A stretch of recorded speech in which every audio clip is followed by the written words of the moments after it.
অসহায় ফিলিস্তিনিদের উপর ইসরায়েলি বাহিনীর নির্মম হত্যাযজ্ঞ বিশ্বের সবার কাছেই নিন্দিত হয়েছে। এর বহিঃপ্রকাশ হিসেবে যুক্তরাষ্ট্র এবার ইসরায়েলের উপর নতুন এক নিষেধাজ্ঞা দিল।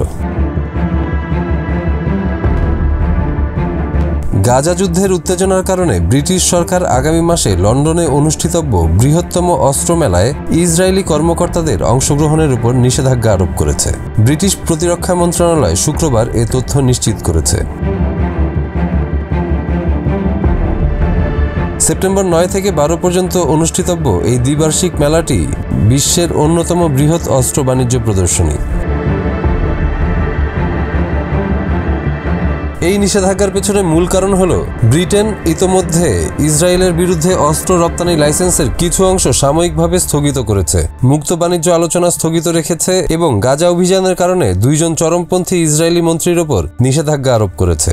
গাজায় মানবিক সাহায্যের প্রবাহ বন্ধ থাকায় সেখানে গভীর খাদ্য সংকট তৈরি হয়েছে।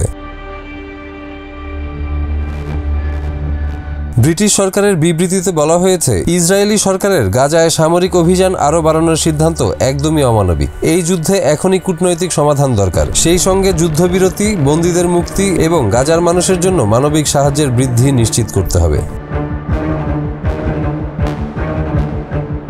মে মাসে প্রকাশিত এক প্রতিবেদনে জানানো হয় যে গত বছরের সেপ্টেম্বর থেকে ব্রিটিশ সরকারের আংশিক নিষেধাজ্ঞার পরও যুক্তরাজ্যের বিভিন্ন কোম্পানি ইসরায়েলের কাছে সামরিক রপ্তানি চালিয়ে যাচ্ছে। যদিও ইসরায়েলের সরকারি প্রতিনিধি দল মেলায় অংশগ্রহণ থেকে বিরত থাকলেও দেশের প্রতিরক্ষা সংস্থাগুলো এই প্রদর্শনীতে অংশ নিতে পারবে। ইসরায়েলি গণমাধ্যমে বলা হয়েছে, ব্রিটেন এই নিষেধাজ্ঞা তুলে নিতে ইসরায়েলের কাছ থেকে অধিকৃত ফিলিস্তিনি ভূখণ্ডে আন্তর্জাতিক আইন মেনে চলার প্রতিশ্রুতি চেয়েছে। ইউরোপীয় অঞ্চলে ইসরায়েলের গাজা যুদ্ধের বিরুদ্ধে চাপ বাড়ছে। গত মে মাসে ফ্রান্স প্যারিস এয়ার শোতে ইসরায়েলি অস্ত্র প্রস্তুতকারকদের আক্রমণাত্মক অস্ত্র প্রদর্শন থেকে বিরত থাকার ঘোষণা দেয়।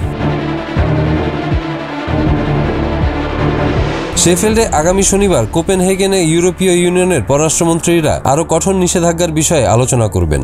সুইডেন ও নেদারল্যান্ডস এই কঠোর অবস্থানের নেতৃত্ব দিচ্ছে। ব্রিটিশ প্রধানমন্ত্রী কিয়ার স্টারমার ইসরায়েলের বিরুদ্ধে কঠোর অবস্থান নিয়েছেন এবং গত মাসে ঘোষণা দিয়েছেন, যদি ইসরায়েল যুদ্ধবিরতি না মানে এবং দখল অবসান না করে তাহলে সেপ্টেম্বর মাসে তিনি ফিলিস্তিনি রাষ্ট্রকে স্বীকৃতি দেবেন।